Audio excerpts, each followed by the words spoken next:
Let's dive into this history. Ash of Ares. Ash hung in the air like a funeral veil. The sky, thick with clouds, bled faint amber as the sun sank low behind the jagged ridge known as the Bloodrock's spine. Cold wind dragged the scent of charred wood and iron across the desolate battlefield that marked the northern border between Tavern and Ilaria. Once a place of valor and cries of conquest, now only silence endured, save for the cawing of 3 circling crows. One of them bore a single white feather. A hand twitched amid the blackened soil, fingers crusted in blood and ash. Then, with a trembling gasp, the body moved. Ares inhaled, choking on the sour air. Pain stabbed through every limb. His chest felt crushed, ribs like splintered stone. The world blurred around him, smoke, ruin, dusklight. His heart pounded with a rhythm that did not feel like his own. This body, it was wrong. Mortal. Weak. Memory clawed at the back of his mind. Battle, rage, thunder, then nothing but a void filled with echoes, screams from ages past, flashes of gold and fire. A name once feared and worshipped now reduced to a whisper. Ares, the voice said, not from the wind, but from deep within, echoing like the last toll of a bell. This is your final chance. He tried to rise, but the muscles refused. A burning surge welled inside his chest. He reached for the power, the divine spark that once bent reality to his will. But what came was a flicker. A thread of flame that erupted and seared through his heart like molten glass. He screamed, or tried to. The sound was little more than a rasp. Then came the creak of wooden wheels. Hooves clopped somewhere close. A cloaked figure appeared from the mist, an old man, hunched and wrapped in patchwork furs, dragging a rickety cart behind him. The cart rattled with the weight of broken bodies, limbs tangled like roots. He muttered to himself, but stopped short when he noticed movement. The old man stepped closer, squinting down. His beard was yellowed with age, his eyes sharp and clouded. His fingers tightened on the shaft of his hooked staff. Well now, he said slowly. You're still warm, odd thing, that. Ares tried to lift his head, lips cracked and dry. Water, he croaked. The old man hesitated. You dead or just wish you were? I said water, Ares hissed. With a grunt, the man pulled a flask from his belt and tipped it toward Ares's lips. The liquid was stale, but it burned like ambrosia down his throat. He coughed, chest heaving. The old man chuckled. Never seen one of you get back up after a spear through the gut. Guess there's always a first. Ares glanced down. His torso was wrapped in crusted bandages, soaked through with dried blood. The body, not his own, had been butchered in battle. This was the shell of a soldier, a corpse resurrected. A mortal named Narration? The name floated to the surface like a drowned leaf. It meant nothing to him. A rustle above. Ares looked up. The white-feathered crow descended silently, and perched on a scorched spear thrust into the ground like a grave marker. It tilted its head, staring at him with uncanny stillness. The old man followed his gaze. Ah, seen that one before, he muttered. Always shows when the gods stir. Not often these days. Ares tried to stand again. His legs buckled, and he collapsed to his knees.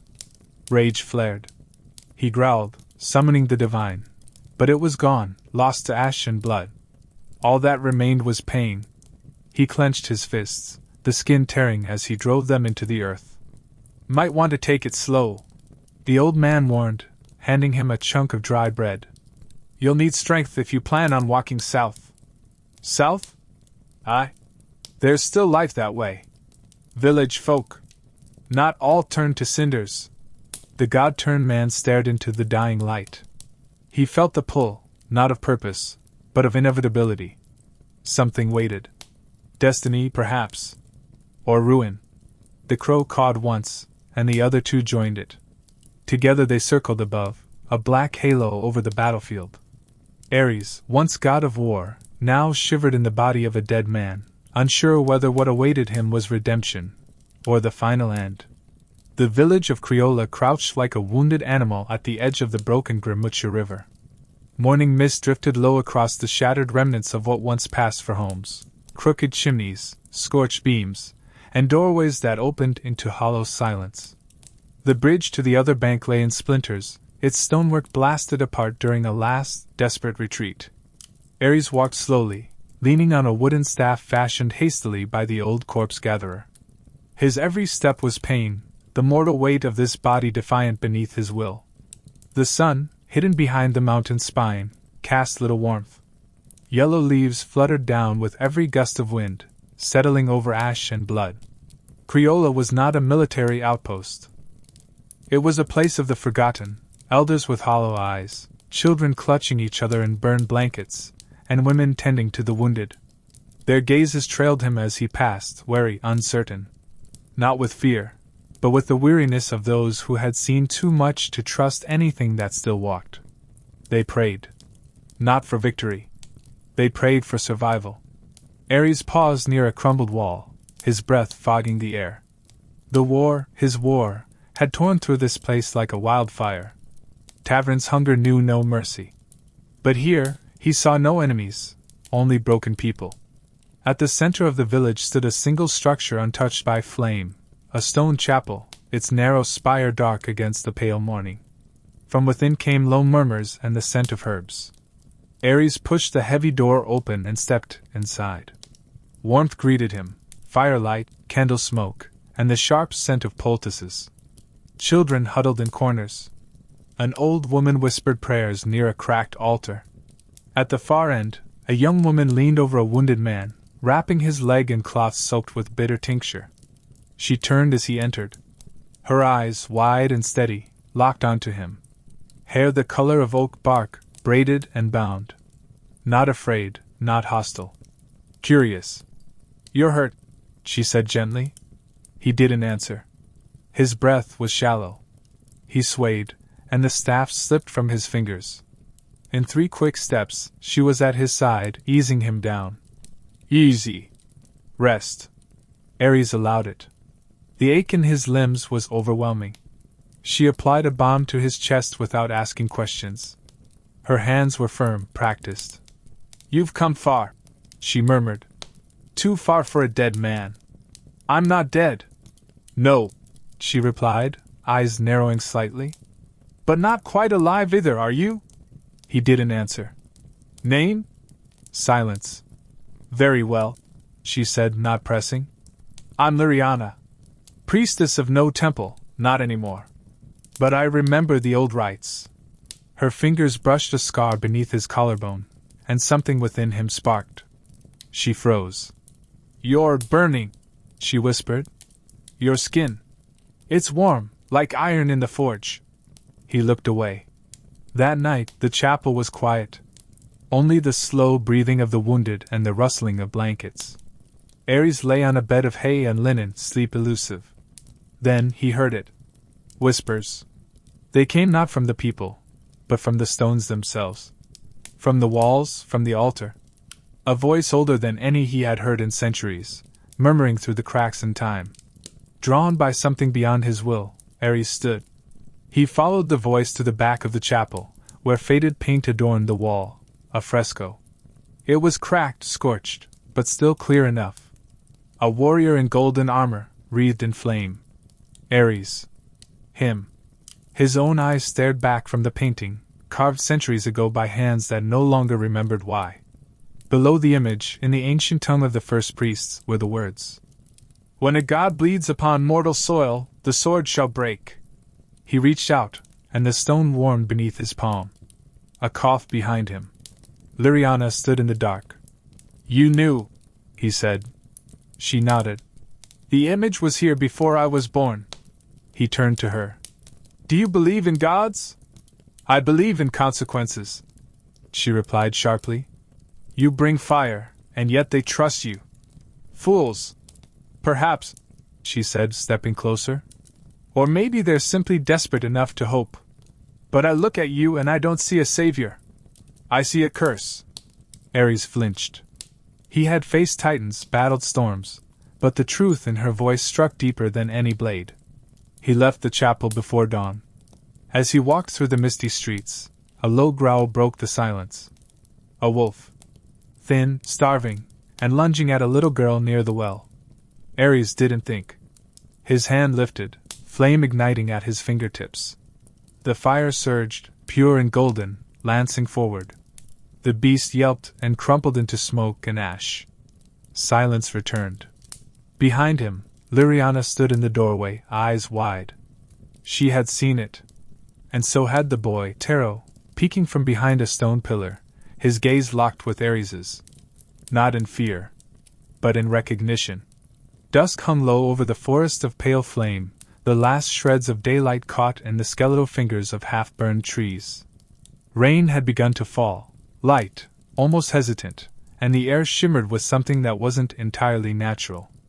The moss-draped ruins whispered beneath every drop, a lullaby of a forgotten age. Ares stood at the edge of the forest, staring into the graying void beneath the canopy. The staff he leaned on was more than support now. It was a reminder. Of fragility. Of gravity. Liriana joined him, her cloak drawn tight against the mist. "This place was once sacred," she said softly. "They say gods walked here. Before they turned their backs on us. Maybe the people turned first," Ares muttered. She gave him a glance, half knowing. "Come. I need you to see something." They walked without words. The trail wound between trees scorched by war, their bark blackened, their branches limp with decay. Ares felt the land breathing, slow, labored, but alive. A different kind of battlefield. One he hadn't known how to fight on. Behind them, unseen but not unnoticed, small feet padded across damp leaves. Tero followed, silent as shadow. At the heart of the forest, the trees gave way to a wide clearing. There, covered in moss and thyme, stood a circle of stone pillars, some toppled, others standing proud despite erosion and fire. In the center, ancient carvings curled like vines across the stones, nearly erased by centuries of rain and neglect. Liriana stepped into the circle, touching one of the stones. "This is where oaths were made. Where peace was once spoken aloud and taken seriously." Ares approached, but something in the air shifted. He felt it in his bones, a crackle, not of thunder, but of memory. And then she appeared. From the far side of the circle emerged a hunched figure cloaked in dark wool, blind eyes milky and face lined like tree bark. She moved with surprising grace, as if guided by something far more precise than sight. "I felt you," the old woman whispered. Liriana bowed her head. "Elia." Ares remained still as the seer came closer, tilting her face toward him. "You tremble," she said, reaching out and placing her hand over his chest. "A heart that beats twice. Once for the man you were, once for the god you were." He didn't flinch. But he didn't speak. Elia smiled, a sad, crumbling thing. "The world has turned many times since you last walked it with your own feet. And still, your shadow lingers." She stepped back, fingers brushing the rain from her cheeks like ashes. Then, almost chanting, "He who forged war must walk it in reverse." Ares narrowed his eyes. "What does that mean? I destroy the armies? End the battles?"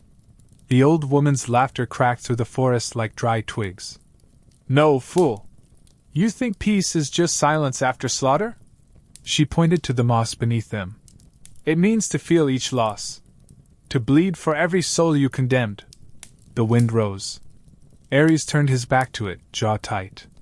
"Why now? Why me?" "You asked for a second chance," Elia whispered. "The gods granted it, not as a gift but as punishment." Lightning split the sky, revealing the wet stone and hollow eyes of the trees. Then darkness again. As the rain thickened, they turned to leave, but a sound caught Ares's ear. A soft, sharp cry. He found it near the path, a doe, collapsed, caught in a rusted hunter's trap, blood pooling beneath her. Her eyes stared at him, wide with pain, not accusation. Just pain. He hesitated. Once, this would not have moved him. But now... He knelt. His hand trembled as he drew a shard of stone and slid it gently across the creature's throat. The moment her breath faded, something twisted inside him, not guilt. Not yet. But sorrow. The kind he had only seen in others. When he stood, he found Taro behind him. I told you to stay back, Ares said, his voice low. I know, the boy said. Rain ran down his face like tears. I'm not afraid to die. I'm afraid of being forgotten. The words cut deeper than any blade. Ares looked at him, this fragile thing, soaked and shivering, and saw a reflection of a time long buried. Of himself, before glory, before fury. No one remembers gods, he said quietly. But maybe they remember the ones they save. They walked back toward the village, three shadows in the rain. The past followed them like mist, but for the first time, Ares did not try to outrun it. Night cloaked the city of Verkas in silence, the kind that weighed more than it soothed. Dry wind scraped across the stone streets, lifting pale dust and swirling ghosts. No moon guided the way. Only the iron lanterns on the walls of the citadel cast flickering light, their glow sharp and cold like a blade. Ares entered the heart of tavern disguised in the armor of a soldier who no longer breathed. The false identification token hung heavy around his neck, a simple piece of iron, yet it opened gates and silenced questions. Mela, the young palace attendant who had guided him through the outer defenses, believed she was helping a war hero. Her hands trembled when she spoke, her voice soft as smoke. You fought at the Grimmucha crossing? She whispered as they passed under the high gate, where the faces of fallen enemies had been carved into the stone, forever screaming. Ares nodded. I did. I knew brave men would return. Not all of them, she said, eyes flicking away. But some. He didn't respond. What could he say? That he wore a dead man's skin? That he had once commanded thunder with a glance? Inside Verkas, everything marched in rhythm. Uniforms, banners, even food bore the mark of order and discipline. Children paraded in formation in the courtyards. The bakeries sold bread shaped like swords. The plazas were hung with the bones and armor of defeated foes, trophies disguised as inspiration. Ares moved like shadow, observing. Every glance was measured. Every sound carried weight. When he reached the stone spire, the seat of King Darien, the air grew even colder. No luxuries adorned the halls, only the clean, bare stone of a fortress built not for comfort but for endurance. The guards saluted with clockwork precision. They brought him before the king with little ceremony. Darien stood by a high window, his silhouette sharp against the glass. He turned slowly. He was younger than Ares expected, perhaps 30, but his eyes were ancient. They did not scan the room. They pierced it. You served at the northern front? Darien asked without introduction. Yes, my king, Ares said, keeping his voice low and even. The king studied him. You don't carry yourself like one who takes orders. I followed them well enough to survive. Darien's lips quirked, almost a smile. That remains to be seen. Then, from the corner of the hall, a shadow moved, a figure in black with a deep scar across his throat. His eyes glinted like obsidian as he approached. Ostrin, the king's advisor. His voice was a rasp, not from weakness, but from deliberate control. And what did you see at the border, soldier? Ostrin asked, eyes fixed on Ares as if trying to peel his skin away. Was it the sword that struck first, or the prayer? Ares met the gaze.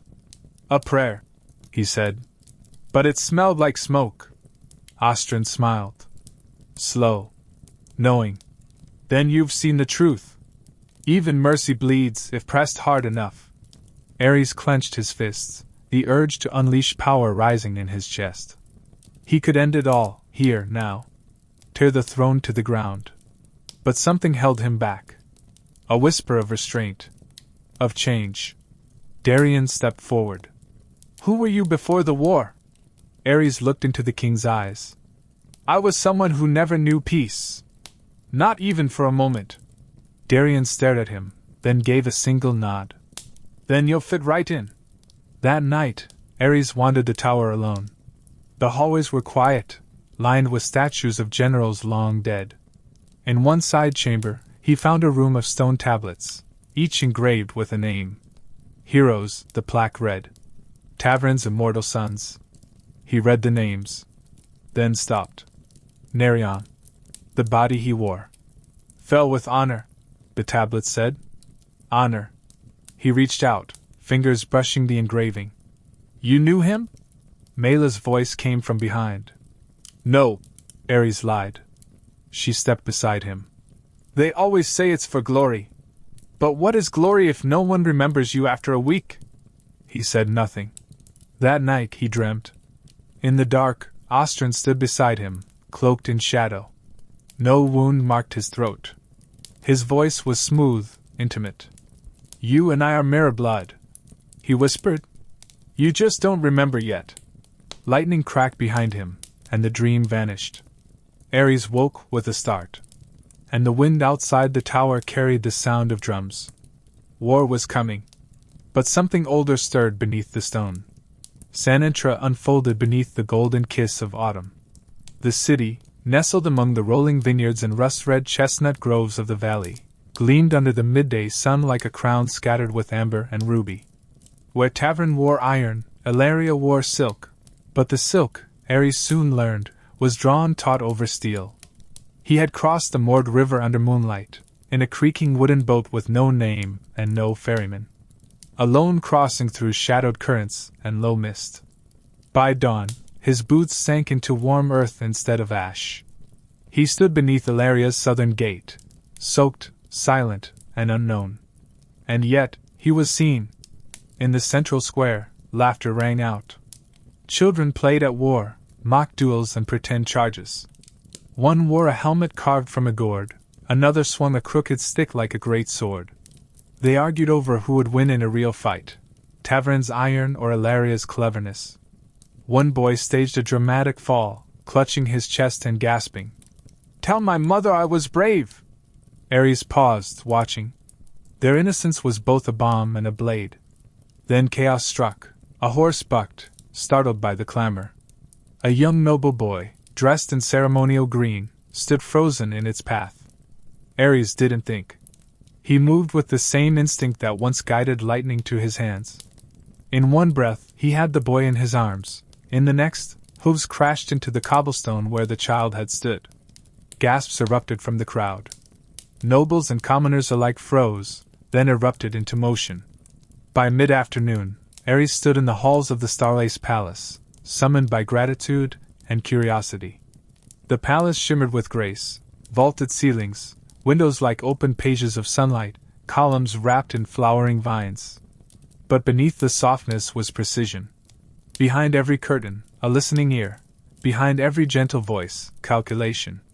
Queen Selena received him in a hall of glass and marble. Her crown was light, a woven circlet of gold branches, but her voice was steel. So, she said, examining him from her elevated seat, you pulled a baron's son from death's mouth. I didn't know who he was. That may be why you acted. She stood slowly, descending the dais. Her eyes met his with practiced poise.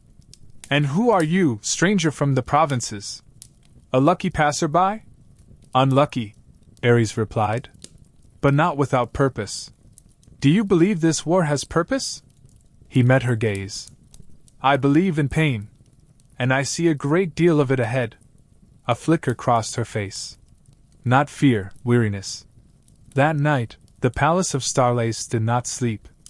Lamps glowed in narrow corridors, casting honeyed light on faces that wore smiles by day and knives by night. Ares moved quietly, a ghost among silk. He found himself outside a chamber draped in green. Voices passed through the door like whispers from a battlefield. Marcus, the queen's advisor. His tone was smooth, his patience sharp. You must sign the decree. Mobilize the eastern garrisons. I will not drag Ilaria into bloodshed on a whisper. If you don't, the nobles will call you weak. They'll unseat you, Selena, as they did your grandfather. You threaten me with tradition? I remind you of it.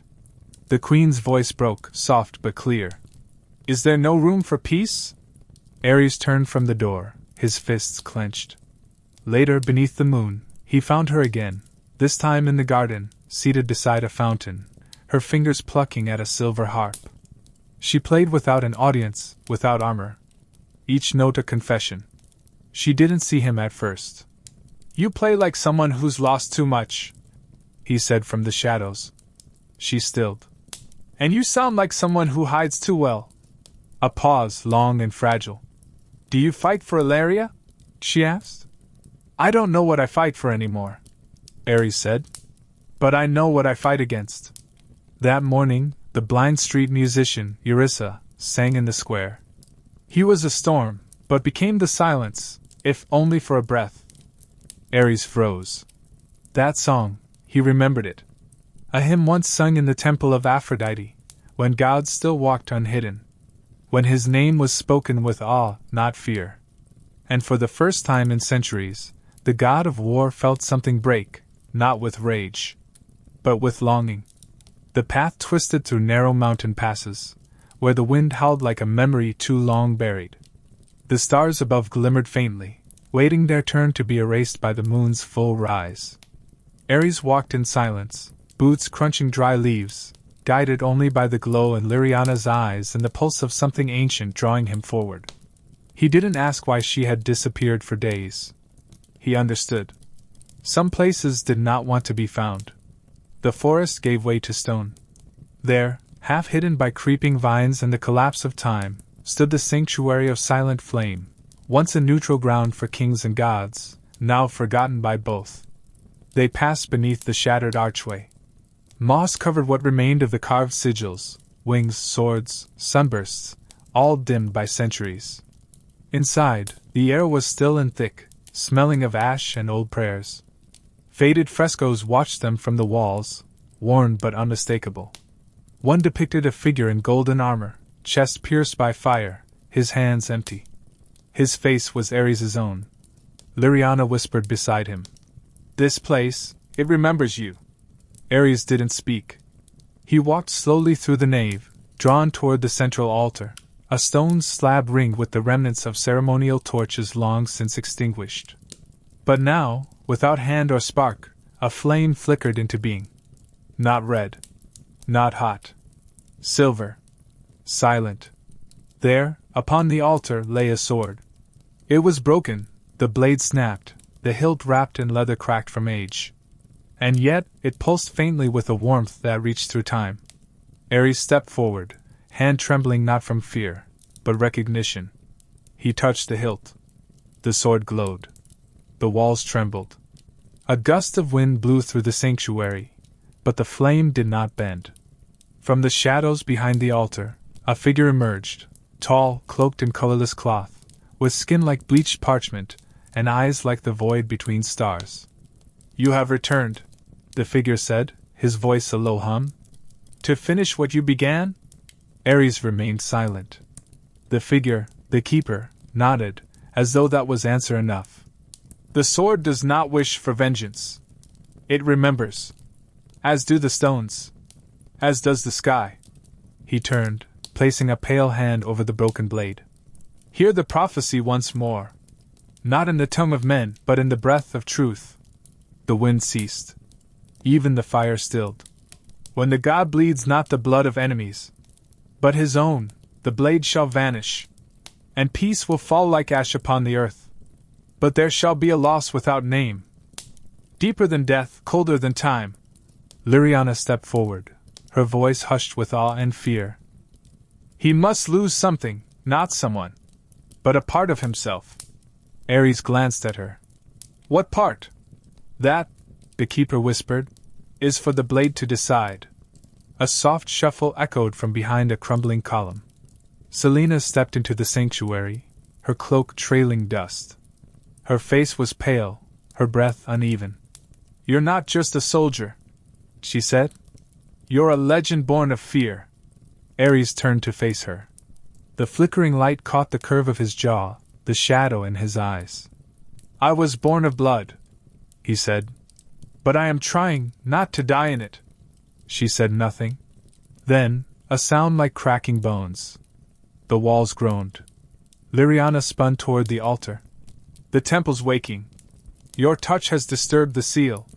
From the base of the altar, a small object tumbled loose, a child's toy, wooden, shaped like a soldier. It lay in the dust like a forgotten offering. Ares knelt and picked it up. It weighed almost nothing. He turned it over. On the underside, scorched faintly into the wood, was a name. Nerion. Lyriana's voice trembled. He came here before. Your host. He tried to find answers. And died without them, Ares said softly. The ceiling split above them, stone raining down in bursts. The silver fire flared bright, then vanished. The sword burned once more, not with flame, but with memory. On the far wall, a phrase appeared, drawn in light no human eye should see. He who casts the spear shall return it to the heart. Ares stared at it, knowing, somehow, it spoke not of a weapon, but of himself. The dawn never fully arrived. Mist clung to the broken stones of the twilight bridge, the ruined pass between Ilaria and Tavern.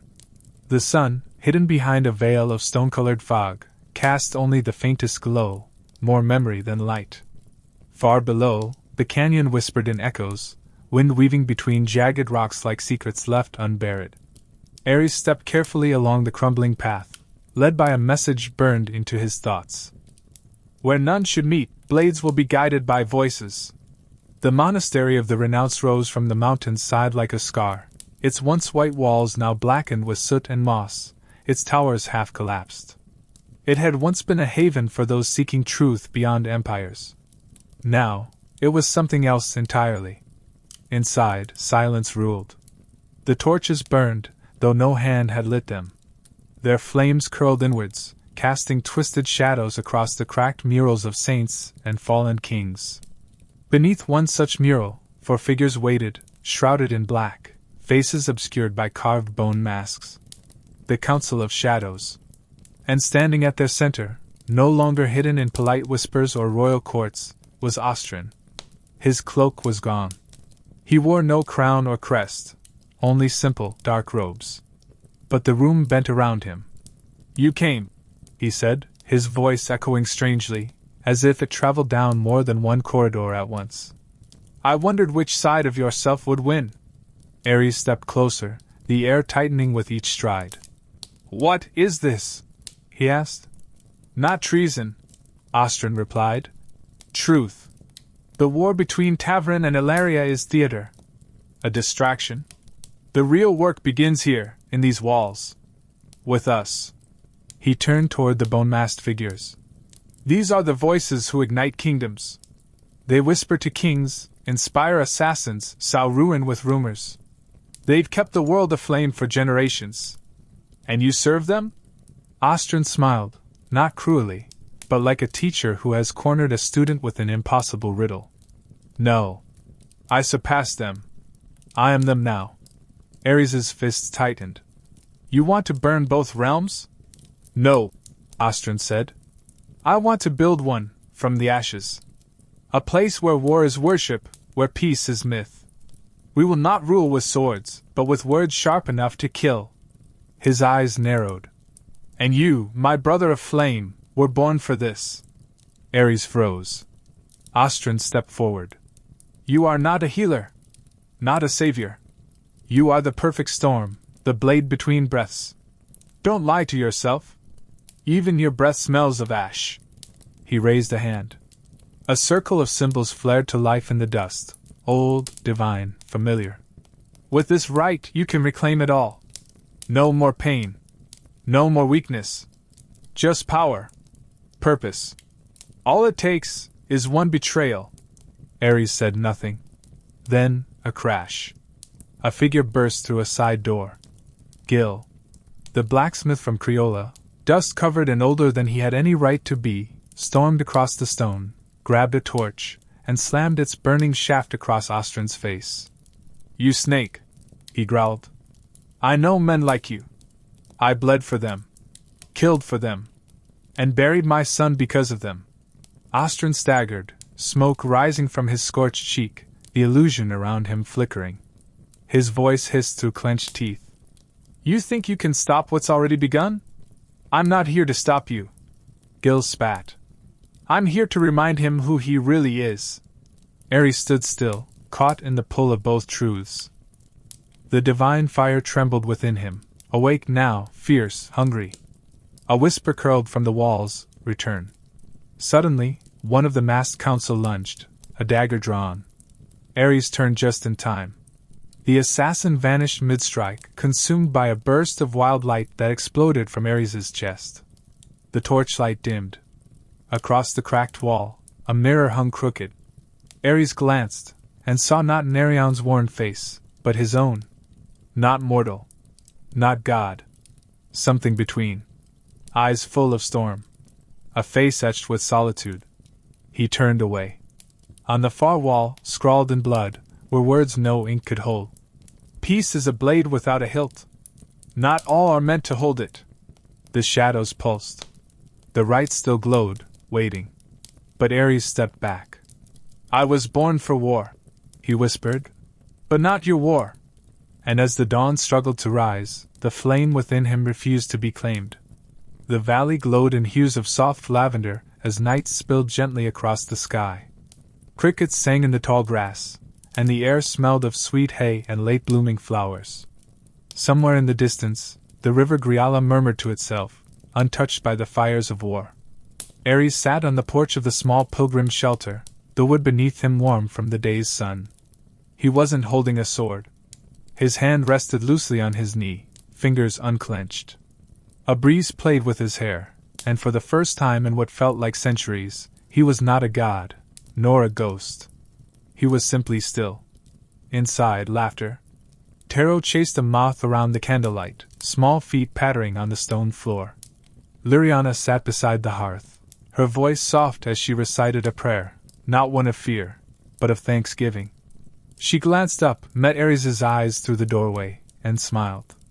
Later, they sat beneath a tangle of ivy, where fireflies shimmered like forgotten stars. "I grew up near a place like this," Liriana said. "Before the war.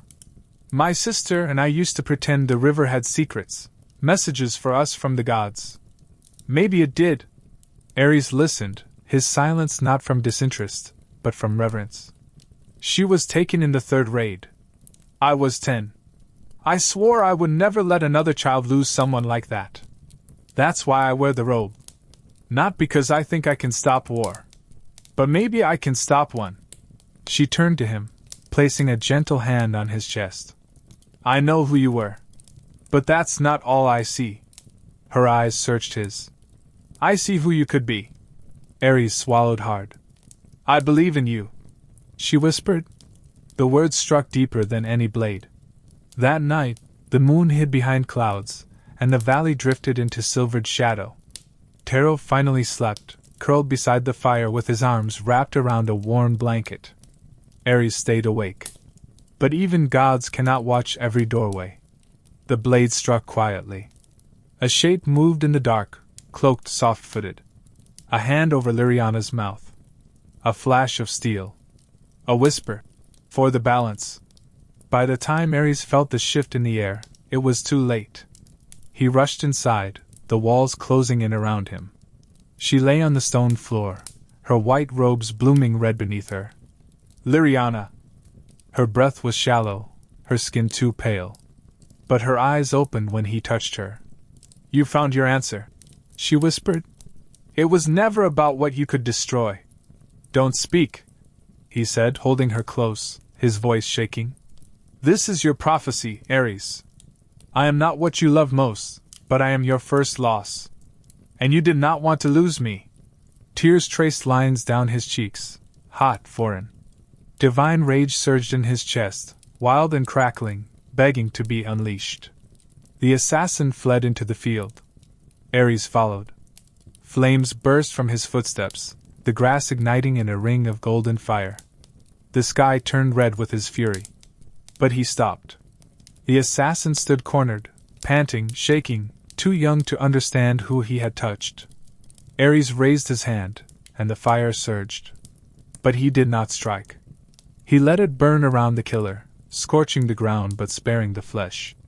The man dropped to his knees, weeping in terror. And Ares walked away. Back to the shelter. Back to Liriana. She was gone. Tero sat beside her, small and quiet, holding her hand.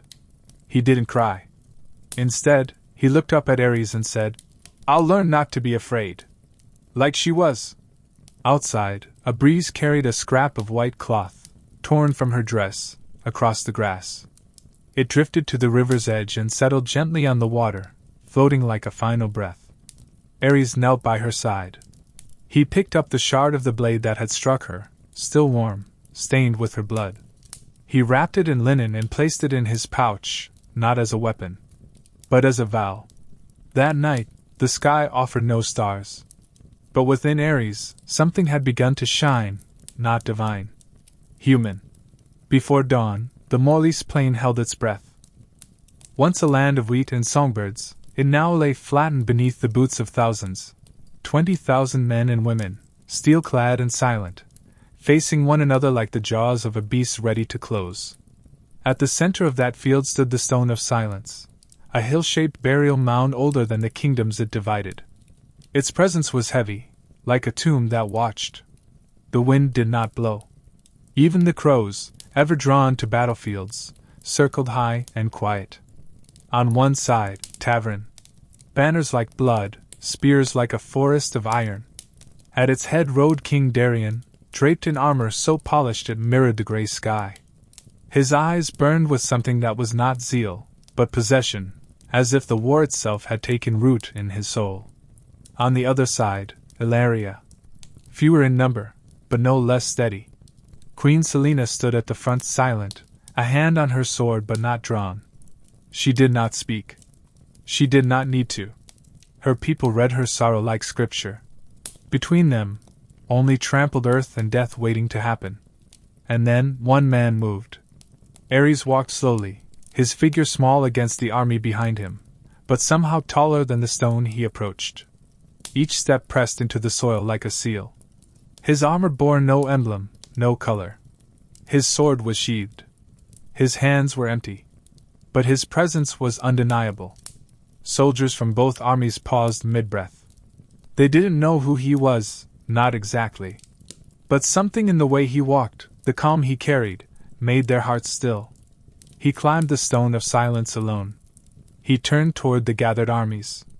His voice, when it came, was not loud, and yet it rang through the field, through the air, through the marrow of every living being. I was their god. Silence deepened. You prayed to me before battle. You burned your enemies in my name. You poured wine and blood on my altars and called it honor. But I no longer accept your fire. He raised his arms. Because those who worship war do so not out of strength, but fear.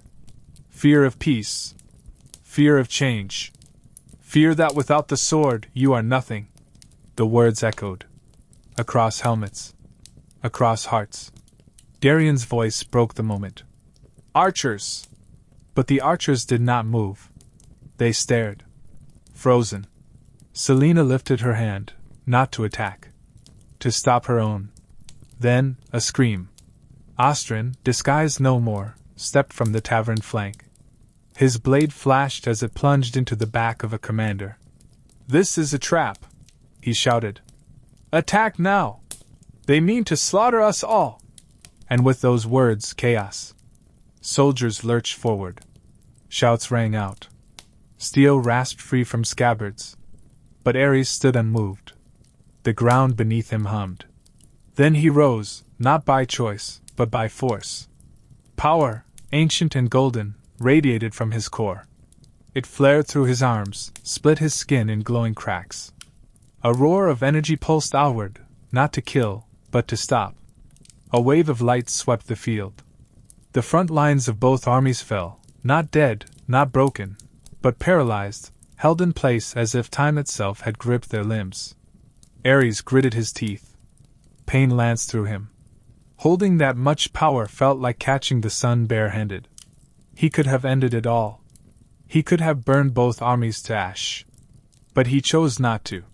His knees buckled. He dropped. The light flickered, then dimmed.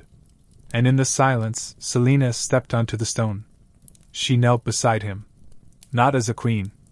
As a witness. As a believer. Across the field, the movement stopped. Darien, halfway through a charge, reined his horse in.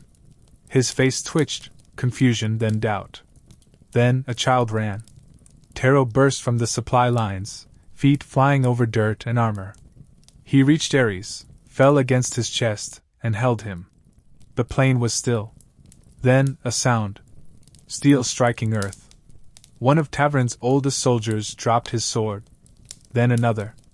Then a third. Until the sound of falling weapons became a chorus louder than war drums. Above, something stirred the sky. A feather floated down, black as night. Then another, white as snow. They landed side by side at Ares' feet. And for the first time in 1,000 years, the god of war wept not from rage, but from relief. Twilight melted over the peaks like spilled gold, washing the world in a hushed radiance.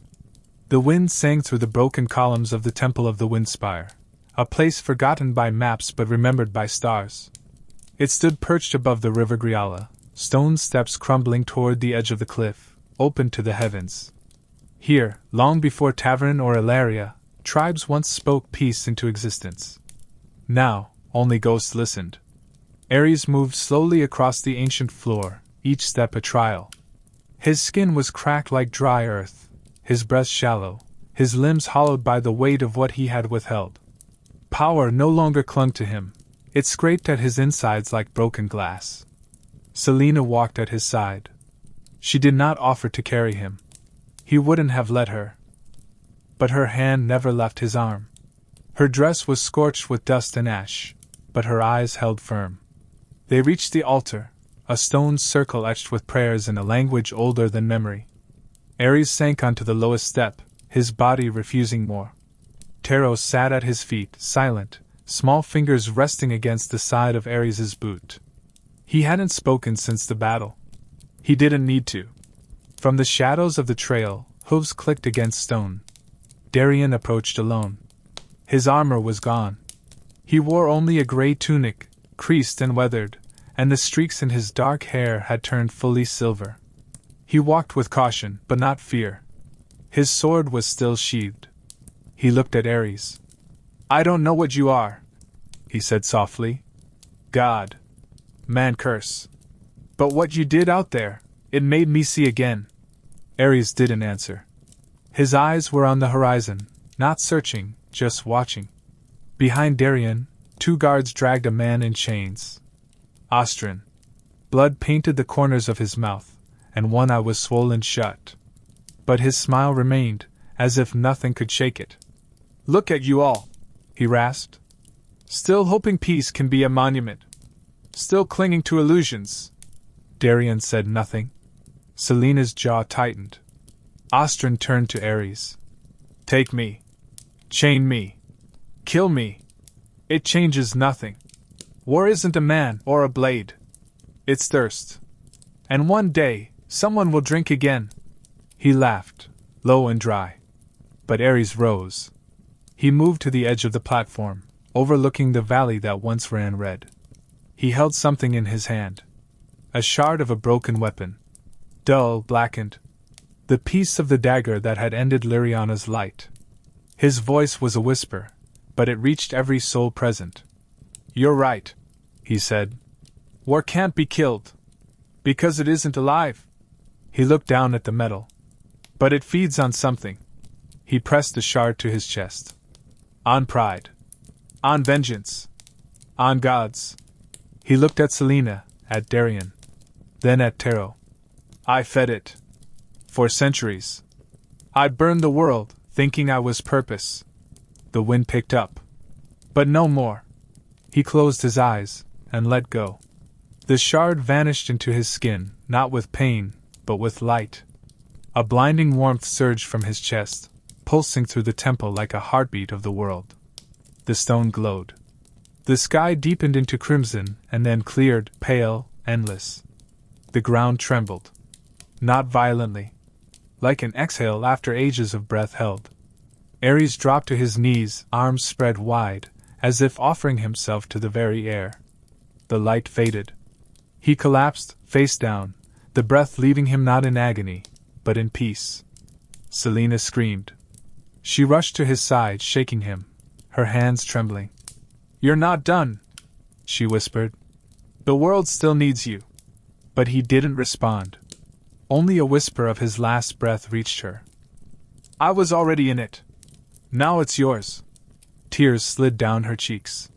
Tero stood, picking up what remained of the dagger. It was cold now. Lifeless. Behind them, Darian dropped to one knee.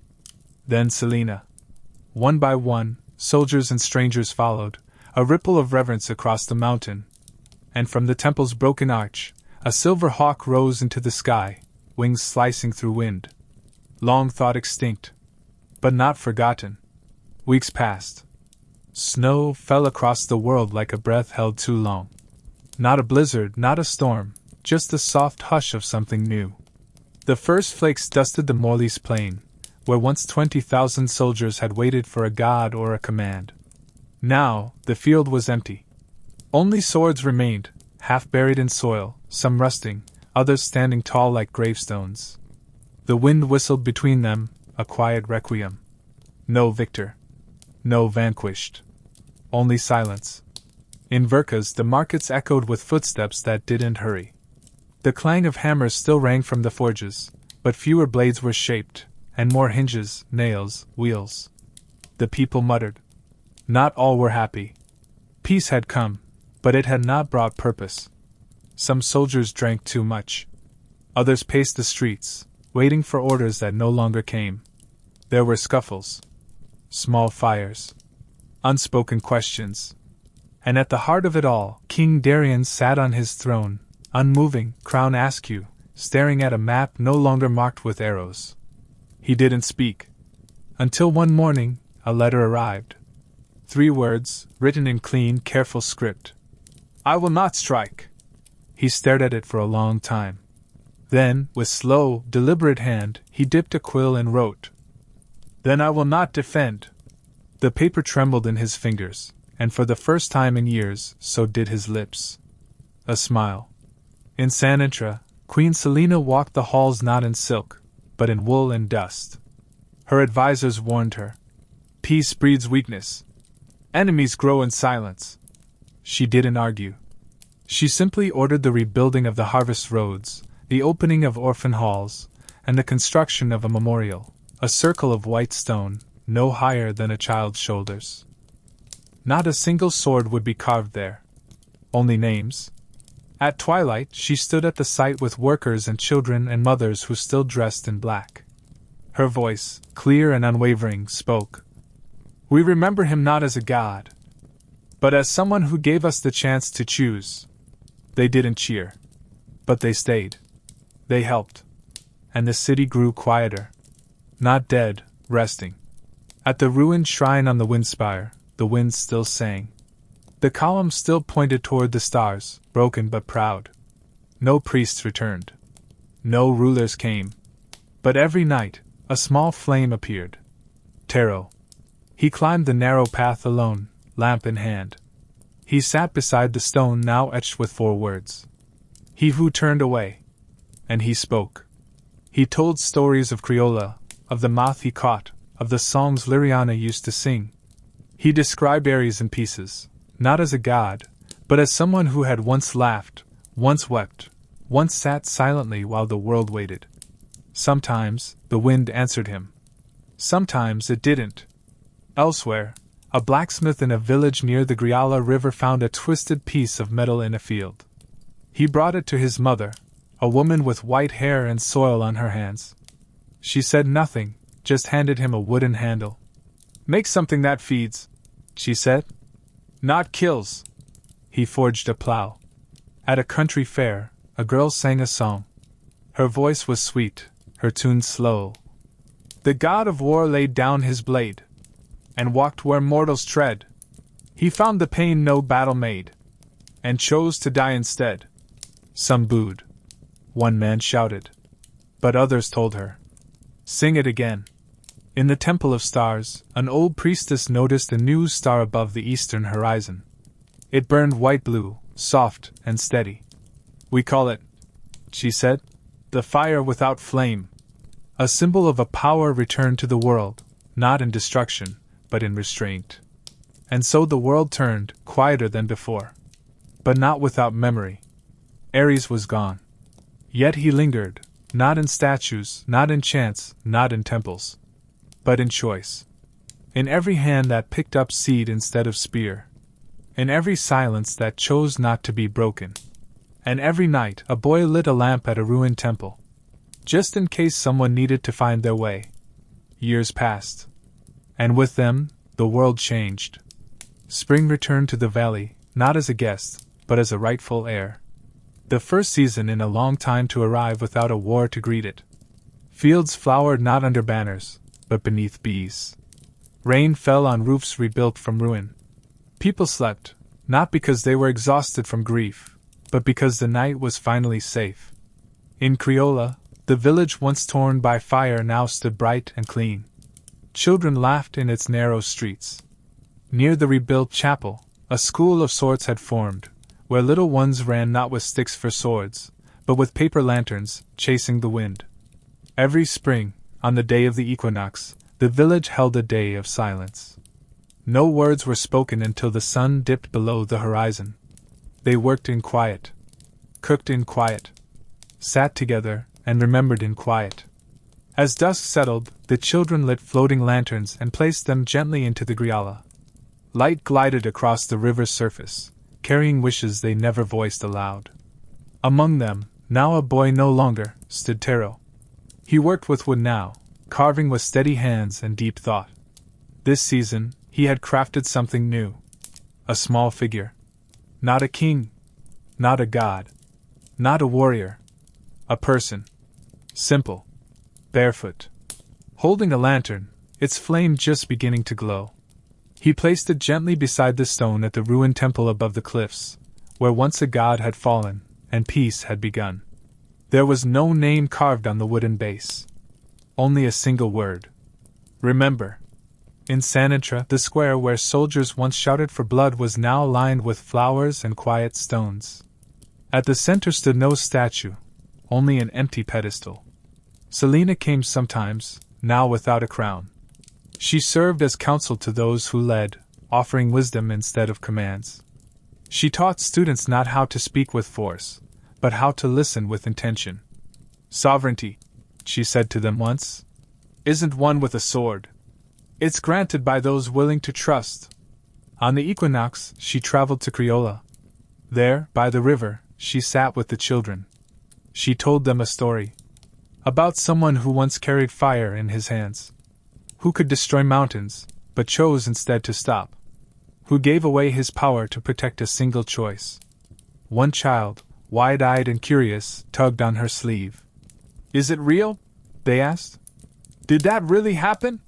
Selina looked at them and smiled, slow, sad, bright. What do you think? She replied. In Verkas, now no longer a capital, the old palace had become a library of war, scrolls, maps, rusting arms. The throne room gathered dust. People came to study history, not to make it. Darien had passed some years before. Illness took him, not violence. His tomb lay in a quiet grove, unmarked by any emblem. Only one inscription had been carved into stone. The warrior who laid down his helm. Atop the cliffs of the Windspire, where no priest had returned, the old temple stood silent. Weeds grew between the stones. The wind still passed between its columns like a memory unsure of its purpose. And yet, someone came. Sometimes. A traveler, gray-haired, bent slightly from years. A scar crossed his brow.